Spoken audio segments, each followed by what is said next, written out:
Sejam muito bem-vindos, eu sou o Júlio e este é mais um vídeo do canal Leia Mais com Júlio. No vídeo de hoje, o crime do Cais do Valongo, de Eliana Alves Cruz.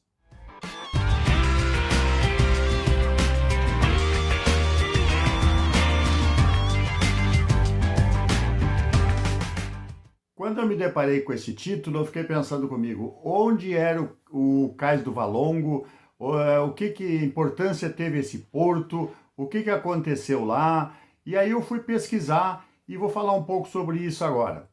O Brasil, na época desde a escravidão, esse capítulo da nossa história que tanto nos envergonha, recebeu algo em torno de 4 milhões de negros para serem escravizados. E cerca de 1 milhão dessas pessoas, elas desembarcaram no nosso país através do Cais do Valongo. Até meados de 1770, todas as pessoas para serem escravizadas que chegavam ao Rio de Janeiro desembarcavam na Praia do Peixe, onde hoje é a atual Praça 15.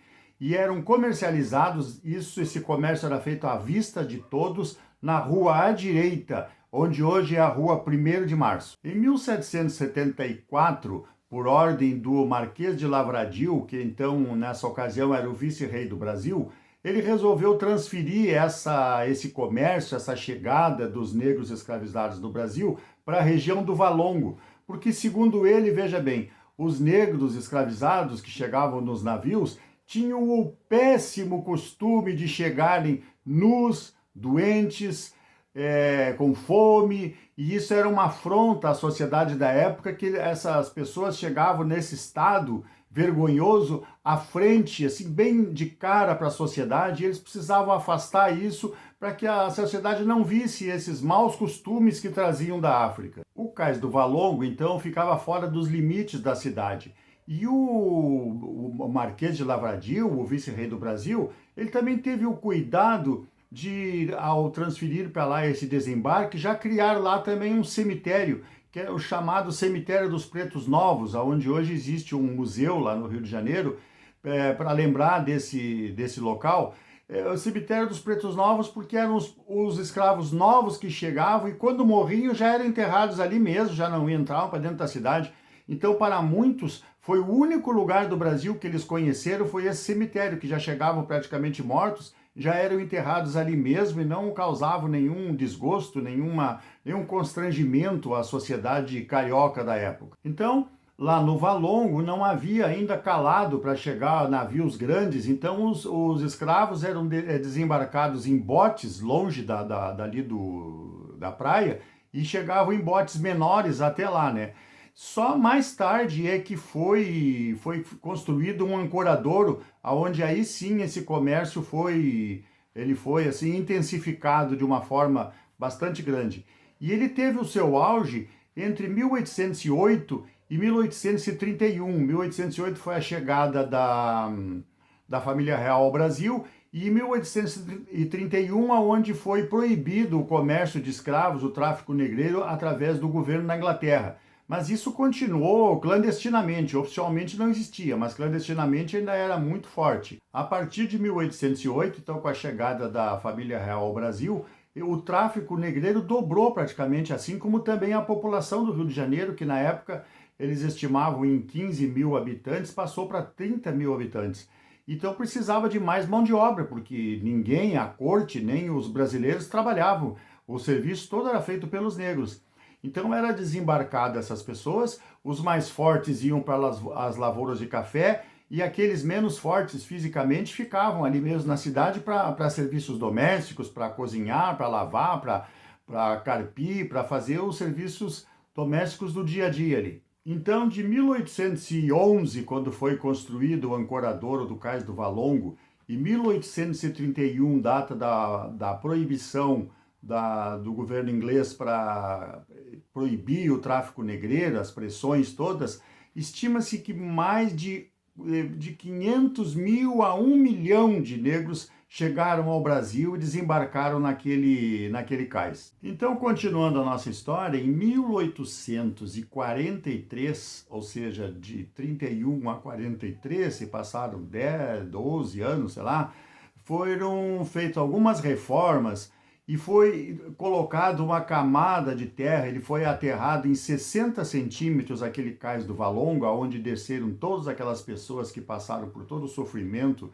que vieram a encontrar aqui no Brasil, foi aterrado para a construção de um novo cais que seria destinado a receber a futura esposa de uma princesa que chegava da Europa para ser esposa de Dom Pedro II. E foi rebatizado aquele cais de o Cais da Imperatriz. Ou seja, estávamos enterrando toda aquela história, todo aquele passado, toda aquela nossa vergonha, botando para baixo do tapete, criando uma nova vista, uma nova coisa, como se a gente não, para que não precisássemos mais lembrar daquilo. Aí ficou o Cais da Imperatriz. Mas também o Cais da Imperatriz estaria fadado ao desaparecimento. Eis que, senão quando, em 1904, o prefeito do Rio de Janeiro, chamado Pereira Passos, responsável pela reurbanização do Rio de Janeiro, também soterrou o Cais da Imperatriz e ali surgiu um novo cais. Mas, como nem tudo é para sempre, toda a verdade um dia acaba surgindo, em 2011, ou seja, 200 anos após a construção do Cais do Valongo, uma obra grandiosa no Rio de Janeiro, um projeto chamado Porto Maravilha, começaram a fazer lá a revitalização dos portos do Rio de Janeiro e começaram a fazer escavações para melhorar, para fazer uma nova orla, uma nova coisa. E aí eis que eles descobrem as pedras do cais, as pedras pisadas do cais, que tem uma estrofe de uma música famosa, aonde chegaram por volta de 1 milhão de escravos. Quando se depararam com esse sítio arqueológico, né, para tudo, aí a Prefeitura do Rio de Janeiro, o Instituto Histórico, eles pararam todas as obras e descobriram milhares, mas milhares de objetos enterrados ali, pertencentes aos escravos, objetos chegavam nos navios, ossadas, e aquilo ali virou, através da Unesco, um sítio arqueológico considerado hoje um patrimônio da humanidade. Ou seja, a verdade do Cais do Valongo veio à tona. Muito bem, dito isso, então, sobre a história do Cais do Valongo, vamos então voltar ao livro O Crime do Cais do Valongo, da nossa escritora brasileira Eliana Alves Cruz. O Crime do Cais do Valongo é um romance histórico que se passa entre 1808 e 1835 e cujo personagem principal é a cidade do Rio de Janeiro. Tudo isso começa quando é descoberto um cadáver que havia sido assassinado. Ele estava envolto em uma colcha, toda ela uma colcha de retalhos, estava mutilado e numa situação inusitada. Ele era o corpo de um comerciante chamado Bernardo Lourenço, que estava no lixo, estava ali e foi descoberto por um segundo personagem chamado Nuno Alcântara, que, por sinal, ficou muito feliz quando deparou com aquele corpo e viu de quem se tratava, que era do Bernardo Lourenço, que era nada mais, nada menos que o seu maior credor, para quem ele devia bastante dinheiro, não tinha como pagar, também não tinha intenção de pagar, e ao qual ele já havia levado algumas tundas de laço, como a gente diz aqui no Rio Grande do Sul, aí havia levado uma paliza de pau, como se fala, uma surra, e por conta das dívidas que ele tinha. Quando ele se deu conta que o cadáver era desse seu credor, ele ficou muito, mas muito feliz mesmo, porque a dívida acabava de sumir. Então, esse defunto que apareceu lá, ele era de Bernardo Lourenço Viana. Ele era um português que morava ali no Valongo. Ali ele tinha algumas casas que ele alugava, ele tinha uma hospedaria, ele também servia refeições, e ele negociava escravos. Ele era um escroque, ele fazia negócios sujos. Ele era um novo rico que aspirava a ascender socialmente, e para isso ele estava de olho, porque ele já tinha uma esposa que andava meia doente, meia adoentada. Ele já estava de olho numa moça de 19 anos, tá? Que era filha de uma família mais bem posta socialmente e ele queria crescer socialmente porque ele só tinha o dinheiro. Ele era proprietário de 3 escravos, o Mariano, a Rosa e a Moana, que vem ser uma das nossas narradoras. Na verdade, são 2 narradores, a escrava Moana e o devedor lá, o Nuno Alcântara, que era quem devia para o Bernardo Lourenço Viana. Os 2 narradores vão se alternar nessa narrativa. O Nuno Alcântara, ele é um mulato, ele é filho de português com uma escrava, e ele era um homem livre. E ele tinha a aspiração de ser livreiro, ele tinha vontade de ter uma livraria. E ele fala, inclusive, olha o empreendedorismo dele, ele já pensava na época em colocar uma livraria onde também servissem café, que era uma das riquezas do Rio de Janeiro da época, né? O Nuno Alcântara era muito esperto. Foi ele quem achou o cadáver e ele ficou faceiro, claro, feliz por se ver livre da dívida, mas ele pensou o seguinte, ele deveria colaborar na investigação porque ele era um dos suspeitos, entendeu? Então ele, à medida que ele estivesse colaborando na investigação, afastaria dele as suspeitas. Não tinha sido ele que matou, mas ele estava com medo. Então, nós vamos ter os 3 personagens, como eu falei anteriormente, o Mariano, a Rosa e a Moana, que eram escravos e de propriedade do seu Bernardo Lourenço Viana. Eles são bastante diferentes um do outro. A Moana, nossa narradora, ela é uma escrava que sabia ler, então ela tinha essa compreensão da leitura dos jornais, das coisas, e ela não contava isso para ninguém, tá? Isso era um segredo, porque isso era perigoso e isso era muito importante para ela. Então ela era encarregada de levar até a Gazeta do Rio de Janeiro os escritos, os anúncios que o seu dono, o seu senhor, colocava no jornal, anunciando venda de escravos, anunciando vagas na hospedaria, anunciando refeições, e ela lia tudo isso, e ela sempre esperava um dia ler de antemão um anúncio onde estivesse que vendia-se escrava chamada Moana, aquela coisa toda. Então ela já teria de antemão ciência disso e poderia fugir. Uma outra personagem da história é uma escrava, a escrava Teresa, que namora o Nuno Alcântara. Essa escrava, ela vende doces, ela vende quitutes na rua, ela vende, esses quitutes são feitos por ela vai vender, mas ela tem que dar grande parte, quase tudo, da sua renda para a sua senhora, porque a Teresa era o que se tinha na época no Rio de Janeiro, o que se chamava escravos de ganho.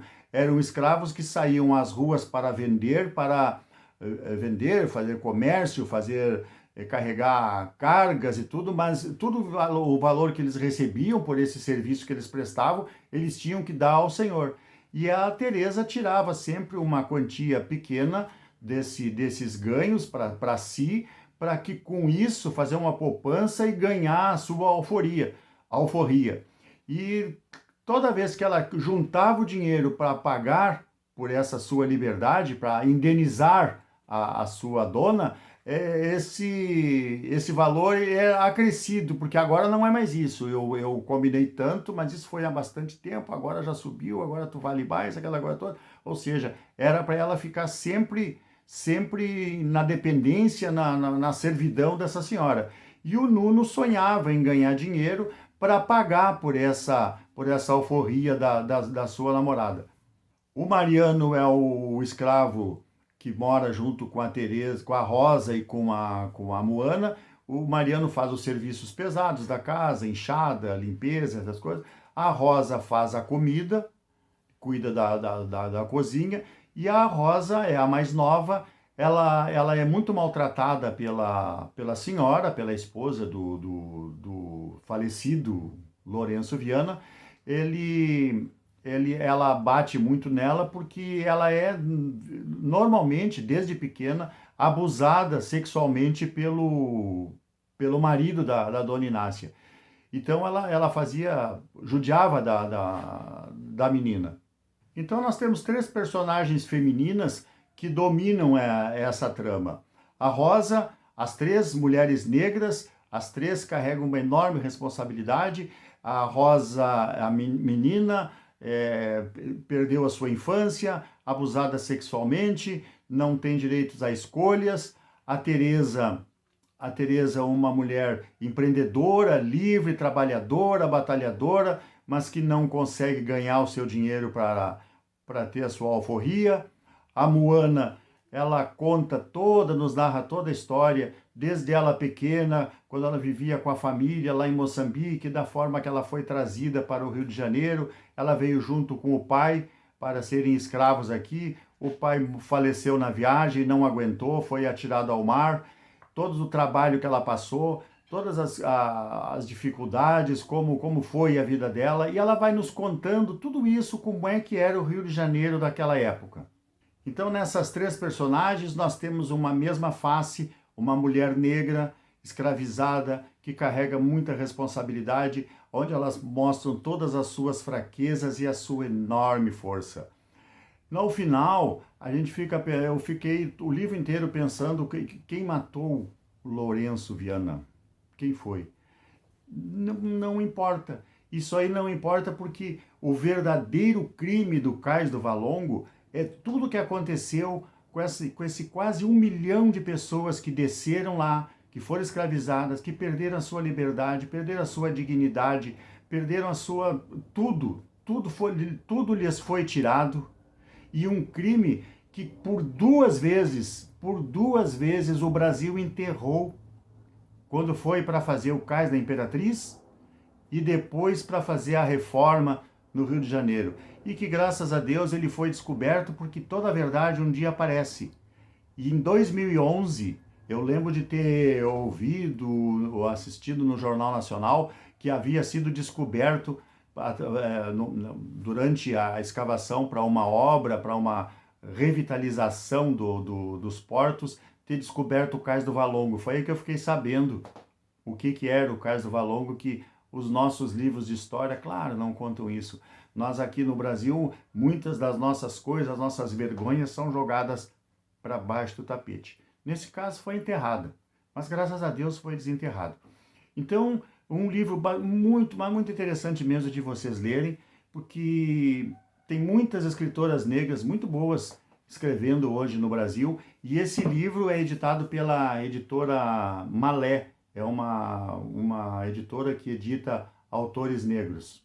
Aqui para terminar, eu vou ler a última fala do Nuno Alcântara nessa narrativa, onde ele diz assim, ó: nunca deixei de admirar e, por que não, invejar incontáveis homens e mulheres que conseguiam demonstrar certo garbo e altivez, mesmo em tão deploráveis condições. E eu, nascido livre, com minha tez negra clara, lembrando apenas de meu pai português e muito raramente da minha mãe. E eu, tão miseravelmente pequeno perto deles, pois eram em sua maioria todos tão jovens. Este sim foi o verdadeiro crime do Cais do Valongo. Levarão algumas eras para que seja pago. Se você gostou do texto, gostou do vídeo, por favor deixe um like, se inscreva no canal e vamos assim até a próxima.